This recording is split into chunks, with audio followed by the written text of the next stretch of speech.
العليم من الشيطان الرجيم بسم الله الرحمن الرحيم والصلاة والسلام على أشرف المرسلين سيدنا محمد وعلى آله وصحبه أجمعين. Assalamu alaikum wa rahmatullahi wa barakatuh. Je vous retrouve pour cette nouvelle émission de Risalatul Islam, le message de l'Islam, où nous allons encore parler aujourd'hui du rapport à la foi.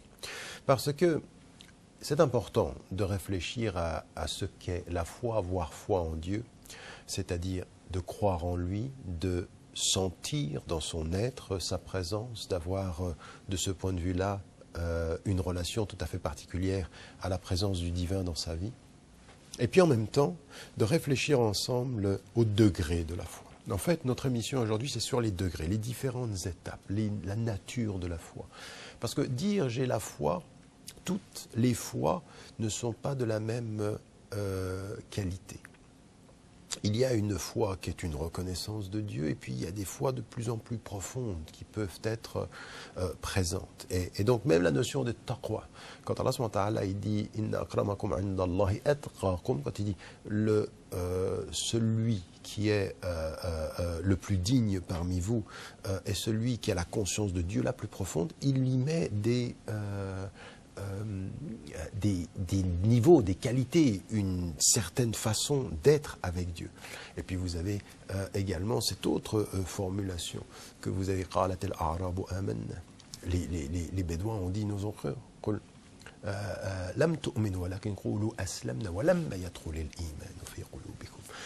Les Bédouins ont dit nous avons cru, non dit vous n'avez pas cru mais dites aslamna, nous nous sommes soumis, nous avons accepté les règles.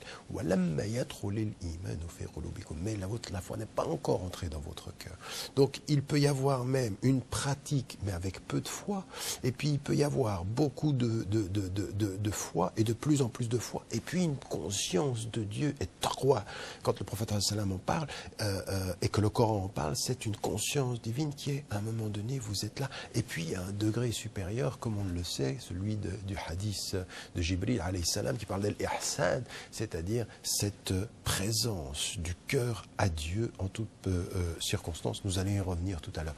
Mais avant ceci, venons-en justement à cette première étape de la foi, c'est-à-dire la reconnaissance de Dieu. Et même cette étape-là, eh bien, elle est une étape fragile. C'est-à-dire qu'on peut avoir la foi et qu'on peut la perdre. Il est dit, c'est dit dans le Coran, ceux qui ont cru, puis ensuite ils n'ont plus cru, puis ils ont cru, puis ils n'ont plus cru. Ça nous arrive, c'est humain de croire avec beaucoup d'intensité, puis de moins croire. Donc déjà, et même parfois certains qui ne croient plus. J'ai aujourd'hui des femmes et des hommes qui viennent vers moi et qui m'interpellent et qui disent mais j'ai des doutes maintenant sur l'existence de Dieu. Donc tout ceci, ce doute-là, il fait partie d'un cheminement et c'est pour ça qu'en permanence on dit à Allah subhanahu wa ta'ala de nous aider. Rabbana la tuzigh qulubana ba'da idh hadaytana. Dieu ne fait pas dévier nos cœurs après que tu nous aies mis sur la voie. C'est-à-dire, il y a un premier élément de la foi qui est la reconnaissance de Dieu, et celui-ci peut partir et peut s'en aller. Des circonstances de la vie, des rencontres, des influences autour de nous, ou des gens qui utilisent leur raison d'une façon qui excède l'humilité. Il faut une humilité intellectuelle. La foi, elle dit, cherchez avec votre raison, allez jusqu'au bout de votre raison. Mais la vraie rationalité, ce n'est pas de devenir arrogant avec sa raison. La vraie raison connaît les limites de la raison. La vraie raison, le vrai rationalisme au sens de la vraie rationalité, pas le rationalisme en termes d'idéologie, mais la vraie rationalité, le bon usage de la raison, c'est pour l'usage, c'est pour la raison de connaître ses limites, de savoir qu'elle ne sait pas tout, et qu'il y a quelque chose qui est de l'ordre du cœur, parce que le cœur comprend et le cœur sait. Donc ici, la foi n'est pas irrationnelle. La foi est totalement rationnelle. Elle est même une lumière de la raison. Elle est l'une des lumières de la raison. La raison est lumière, et l'une des lumières de la raison est la foi. C'est pour ça que Nourun ala Nour du Coran, que nous avons la lumière sur la lumière, c'est la révélation. Et en même temps, effectivement, le cœur de l'homme, mais c'est aussi la raison et le cœur. C'est-à-dire que les deux sont lumière. Nous sommes portés par deux lumières intérieures. Et la foi, elle est ce premier élément-là. Et donc, pour ne pas le perdre, pour ne pas perdre cet acquis, eh bien, c'est vrai qu'il faut, de ce point de vue-là, travailler sur soi, travailler ce rapport-là, ce travail nécessaire-là. Et comment est-ce qu'on le travaille? Eh bien, c'est ici, finalement, qu'on commence les premières étapes, c'est-à-dire l'étape de la lecture du Coran. C'est-à-dire que la lecture du Coran, l'une des choses qui nous permet de lutter contre nos négligences ou la perte de la foi, c'est le souvenir. Et le Coran, il s'appelle le dhikr. Et nous avons fait descendre le dhikr et nous en sommes les gardiens. Nous avons fait descendre le dhikr, nous avons fait descendre ce rappel. Le rappel, c'est une des dimensions. Et ensuite, tout ce que nous allons faire en termes de pratique vont être des piliers de rappel. La salat, la prière, le jeûne, la zakat, le fait de donner son argent, tout ça, ce sont des gestes que l'on fait, des pratiques que l'on a, mais qui sont des pratiques de rappel. C'est-à-dire que c'est ça qui va nous protéger et qui va amplifier. C'est-à-dire que ce n'est pas des protections par la négation. « Oh, je ne pose pas ces questions-là. » Non, non, non. En islam, il n'y a pas cette idée-là. Ne te pose pas des questions. Non, pose-toi des questions, mais dans un cadre qui est un cadre où tu es dans le rappel. C'est-à-dire que la prière, quand tu pries et que tu es avec Dieu et que tu es dans le besoin, ça te rappelle, pose-toi toutes les questions de la raison, mais ne fais pas de ta raison qu'elle devienne le tyran de ton être. La raison est au service du sens parce que seule elle ne peut pas te donner le sens. Elle ne pourra jamais te donner le sens.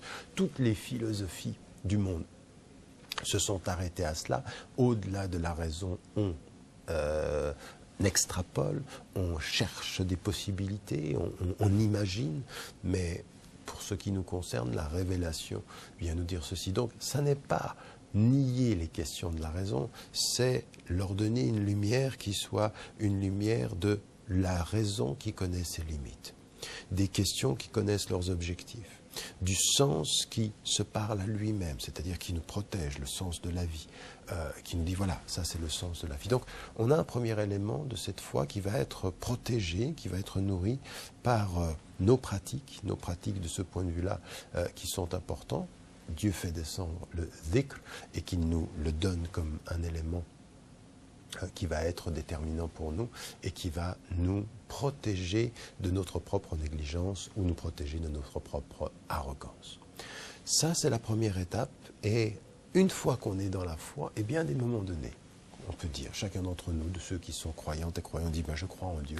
À des moments donnés, on va voir que ça augmente et on va voir que ça diminue.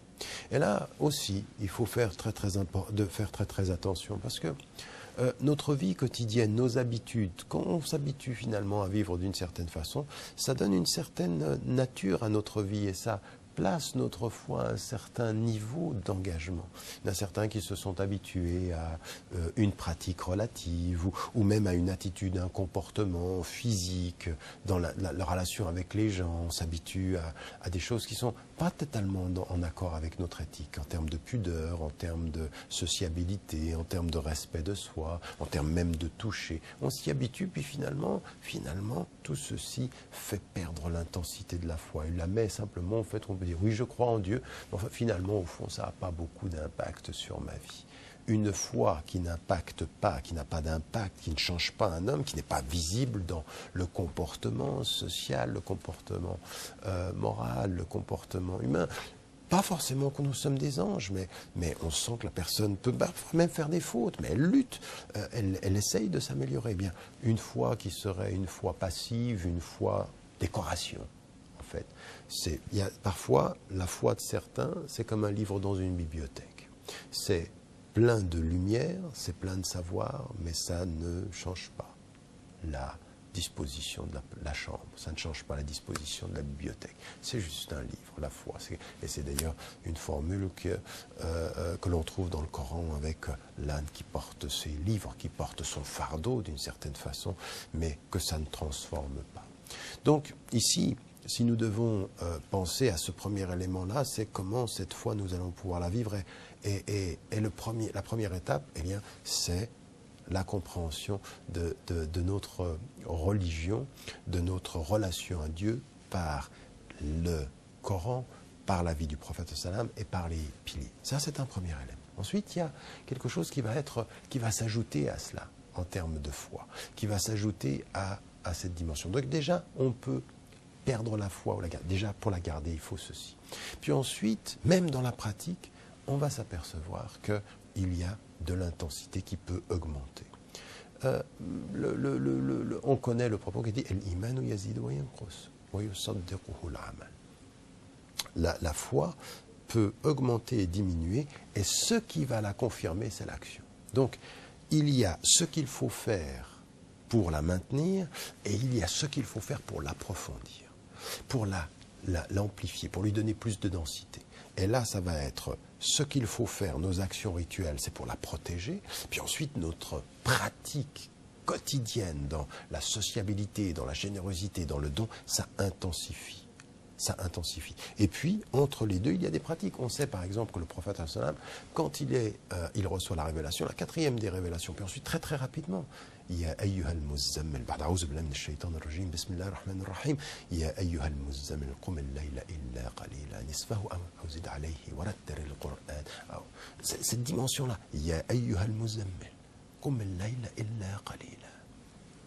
Ô toi qui es couvert d'un fardeau, lève-toi. قم الليل إلا, lève-toi pendant la nuit et prie.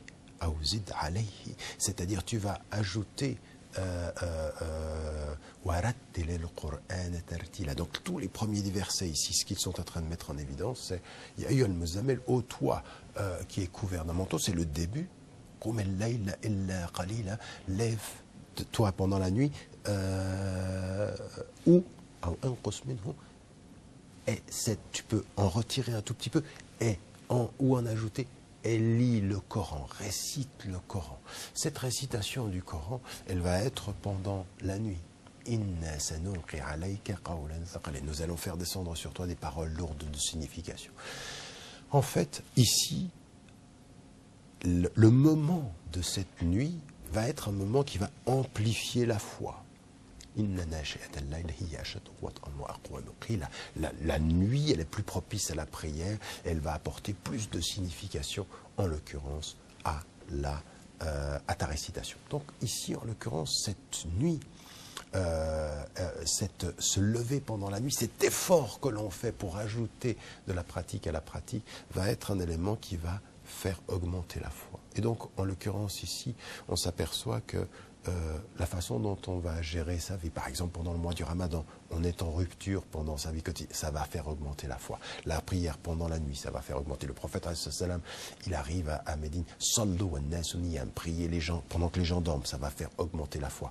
Donc il y a de ce point de vue-là un processus qui va nous permettre d'augmenter la foi. Ce sont des moyens, ce sont des actions.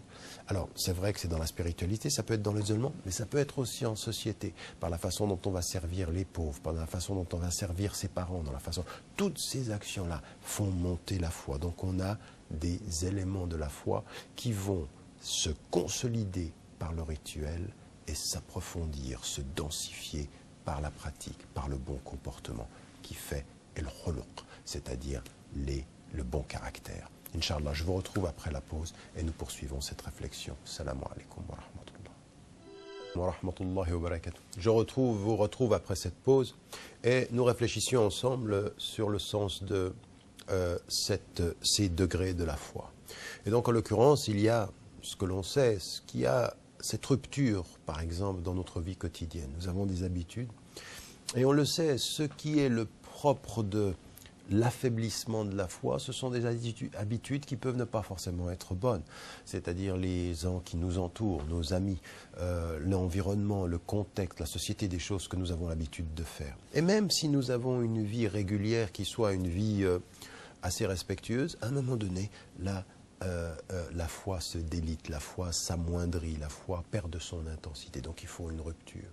Et ça, c'est important, car la première des choses qui a été demandée au prophète, on le disait tout à l'heure avec Surat al-Muzammil, le prophète, quand il dit Ya ayyuhal muzammil qum al-layla illa qalila,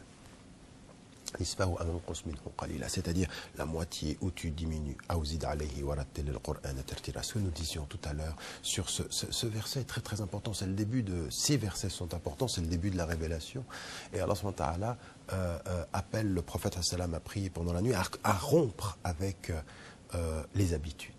pour que ça donne une intensité. C'est-à-dire que quand on se lève, par exemple, Salat al-Fajr, quand on se lève le matin, Aïcha radiallahu anha, elle disait, on se levait le matin pour pouvoir aller à la mosquée, on était encore dans la nuit, et donc on rompt le sommeil. Et ce moment où on se lève pour Dieu, c'est une intensité de foi par la force des choses. Et donc, le Ramadan, c'est exactement la même chose. Et là, il faut se donner les moyens de cette foi qui va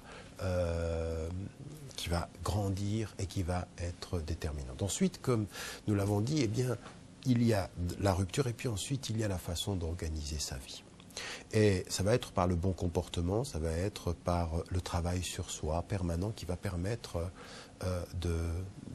de servir les êtres humains, d'être un élément positif. Alladhina amanu wa amilu s-salihat, ceux qui croient et qui font bien, c'est wa yusaddiquhu al-amal, comme il est dit. Ça veut dire l'action, elle va confirmer ceci. Et tout ce travail-là, ça aide aussi à la foi. Mais il faut faire attention parce que l'habitude de l'action du bien peut avoir aussi ce même effet. C'est-à-dire qu'on est tellement habitué, il y en a qui travaillent dans des associations de solidarité, il y en a même qui travaillent dans des associations musulmanes, il y en a qui travaillent dans des mosquées, il y en a qui dans leur vie sont... Et puis finalement, on s'habitue à ça et ça devient une routine, ça devient du fonctionnariat. Il peut arriver, malheureusement, qu'on devienne des fonctionnaires de la foi. C'est-à-dire que finalement, c'est vrai qu'on le fait par amour de Dieu, parce que nos motivations, puis finalement, c'est devenu... Alors attention, c'est là où il faut faire attention, où il faut se donner les moyens de ce questionnement pour faire avancer cette foi, pour la faire aller plus profondément. Et c'est là aussi que toutes les actions doivent aussi nous amener à la méditation, c'est-à-dire... L'augmentation de la foi passe par l'action, mais elle vient aussi de notre méditation. Et cette méditation, c'est, comme je l'ai dit, à un moment donné, il faut revenir à cette méditation de la nuit, cet isolement, ce regard sur soi, cette solitude. Bilal, radiallahu anhu, arrive un jour, un matin, vers le prophète, alayhi salam, et il le trouve en train de pleurer. Et le prophète, alayhi salam, il a reçu une révélation. Et cette révélation, encore une fois, elle est importante parce qu'elle dit la méditation. Inna fi khalqi as-samawati wal ard wa ikhtilafi al-layli wan nahar la-ayatin li ulil albab alladhina yadhkuruna Allaha qiyaman wa qu'udan wa ala junubihim. Il y a dans la création des cieux et de la terre, dans la succession de la nuit et du jour, des signes pour ceux qui sont pleins de discernement. Ce verset-là, et il y en a d'autres de cette nature-là. Qu'est-ce qu'il dit? Il dit qu'à un moment donné, avec notre foi avec Dieu, eh bien, on prend de la distance par rapport à l'action et on regarde les choses. On regarde la nature, on regarde les choses et on commence à méditer. Le prophète, sallam, il pleure. Et qu'est-ce qui peut faire pleurer un homme? Ce qui peut faire pleurer un homme, c'est pas à un moment donné uniquement la récompense ou la peur du châtiment, mais c'est simplement la reconnaissance que Dieu est. Et là, on est dans un saut. Le prophète sallam pleure et quand Bilal, il lui dit, mais qu'est-ce qui te fait pleurer? Il lui dit, mais comment ne pleurerais-je pas quand j'ai reçu ce verset? Malheur à celui qui lit ce verset ou qui entend ce verset et qui ne le médite pas. La méditation du verset, la compréhension de son sens profond, la compréhension de sa substance, et qui dit quoi? Alors, Allah nous a donné tout ceci, toute cette nature. Mais si Dieu nous demande de méditer sur ce qu'il nous donne, nous demande de méditer sur les cadeaux de la nature, sur tous ces signes qui sont autour de nous, veut nous dire, attention, je suis al-haq, je suis la vérité. Et il nous dit, سنريهم آياتنا في الآفاق وفي أنفسهم حتى يتبين لهم أنه الحق. Nous allons leur montrer les signes dans les horizons en nous-mêmes jusqu'à ce qu'ils sachent que c'est la vérité. S'il nous dit ça, qu'est-ce qu'il attend de nous? Uniquement que nous ayons peur de son châtiment et que nous espérions son paradis. Non. Et c'est ce que disait l'imam al-Nawawi lorsqu'il déterminait, lui il l'a dit de la même façon, l'imam Abu Hamid al-Ghazali le dit dans Ihya Ulum ad-Din, dans la revivification des sciences religieuses, toute la partie, la quatrième partie qui est reliée à toute cette dimension-là, qui est en fait une chose très importante dans notre rapport aux sciences, la revivification des sciences. Les sciences, qu'est-ce que c'est? Le savoir, qu'est-ce que c'est? Eh bien, à un moment donné, c'est dépasser la foi du commerçant. Iman et tajr. L'imam Nadawi mettait ceci. Et c'est quoi? C'est finalement, au début, on reconnaît Dieu. Puis ensuite, on fait tout ça pourquoi? Parce qu'on lui demande Allahumma nas'aluka al-jannah. Allahumma nas'aluka al-jannah. Oh Dieu, nous te demandons le paradis. Parce que c'est quoi? C'est la récompense. Mais il y a des êtres qui, par rapport aux pauvres, ne sont pas dans ce rapport-là. يطعمون الطعام على حبه مسكينا ويتيما وأثيرا إنما نطعمكم لوجه الله لا نريد منكم جزاء ولا شكورا. Il y a des gens qui donnent aux êtres humains pour la face de Dieu, pour Dieu. Et ils ne demandent des pauvres, des nécessiteux, des orphelins ou des prisonniers. Nous vous faisons pour la face de Dieu, nous ne voulons pas de vous ni remerciement, ni récompense. Il y a l'acte gratuit. Ce qui se fait par rapport aux hommes, et qui est le dépassement de cette attente de remerciement. Je donne et tu remercies. Souvent quand on fait un cadeau, on dit j'ai donné, mais même pas remercié. Il n'a même pas remercié. C'est-à-dire qu'on l'attendait. C'est-à-dire qu'on donne pour faire plaisir et remercier nous fait plaisir. Donc il y a un échange. C'est un cadeau qui est un vrai cadeau, mais qui derrière le cadeau a quand même une idée d'un échange. Je te donne, remercie au moins. Et en islam, il faut le faire. Mais le degré supérieur du cadeau, c'est donner sans attendre. La nuridu minkum jazaa wala shukura. Nous ne voulons pas de vous ni remerciement, ni récompense. Et avec Dieu.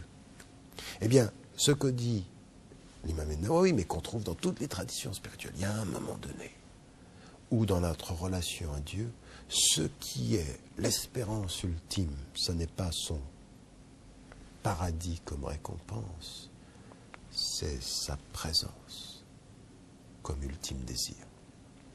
Et là, c'est autre chose. On passe à autre chose. C'est une autre dimension. Et taqwa, là, on est dans une relation d'amour.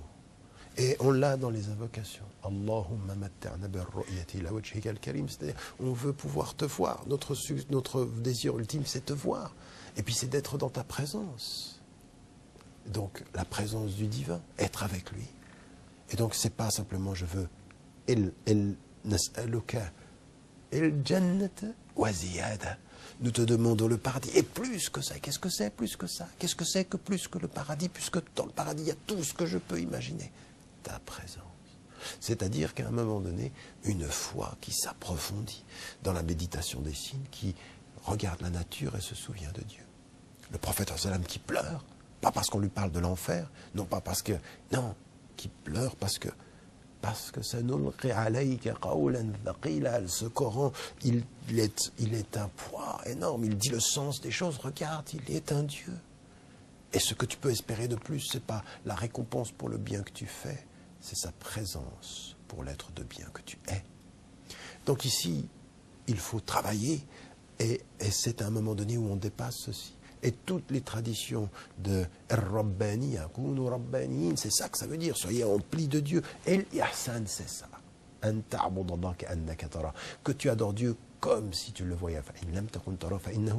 Ce que dit ici le hadith de Jibril, c'est que tu adores Dieu comme si tu le voyais, mais pas dans l'adoration de Dieu comme s'il voyait tes fautes. Non, comme si tu le voyais, c'est comme s'il était dans ta présence. Dans le bien comme dans la faiblesse. Dans le besoin, dans sa présence. Il est là. Il est là. Et donc cette dimension, c'est cette présence d'Allah qui est plus près de nous que notre veine. Nous avons certes créé l'homme et nous sommes plus près de lui que sa veine jugulaire. Donc en l'occurrence, il est extrêmement proche. Mais encore une fois, cette proximité, il ne faut pas la réduire à la proximité du juge qui voit nos fautes, mais de l'être qui porte l'essence de notre être, de l'être que nous aimons. C'est un acte d'amour. c'est de l'aimer. Le degré supérieur, c'est de l'aimer. Et donc il y a des étapes. Et toutes les traditions soufis, tous les gens qui ont mis en évidence le fait de travailler sur l'akhlaq, le bon caractère, changer, c'est toujours pour aller plus loin dans son cœur, pour chercher l'amour et non pas la peur du châtiment, mais l'amour de la présence. Non pas la peur du châtiment, mais l'amour de la présence. Et ça se travaille par un travail sur la nuit, sur l'isolement, sur la méditation, sur la nature, sur la paix du cœur, sur le travail personnel, sur l'effort, sur le silence qui ne parle pas, qui ne juge pas et qui nous fait nous rapprocher toujours et toujours un peu plus et qui nous font aimer Hubbullah al-Mahabba et al-Ma'rifa, c'est-à-dire sa connaissance. Et à ce moment-là, il peut se passer que quelque chose change, une présence avec Dieu dans les rêves, une présence avec Dieu même dans la nature, et le karamet. Il y a des êtres qui sont avec Dieu avec un degré incroyable. Et Allah subhanahu wa ta'ala qui parle des awliya. Et quand il awliya, hatta uhibba, c'est-à-dire qu'il est jusqu'à ce qu'elle aime. Et quand il l'aime, il est son œil à partir duquel il voit, l'oreille à partir de laquelle il entend, la main à partir de laquelle il touche le pied. Et qu'est-ce que c'est ça? De l'anthropomorphisme? Non, c'est être habité par la présence du divin dans la proximité de cet amour-là. Et là, ça fait naître un ami de Dieu, non pas le serviteur qui a peur du châtiment, mais l'ami qui est en quête de sa présence. Que Dieu nous aide. Je vous retrouve, Inch'Allah, pour une prochaine émission de Risalatul Islam. D'ici là, vous pouvez aller sur mon site, sur la page officielle de Facebook ou sur la page de la chaîne satellitaire Iqra, nous faire part de vos remarques, nous dire ce que vous aimeriez que l'on aborde comme thème, Inch'Allah, à l'avenir. Salam alaikum wa rahmatullahi wa barakatuh.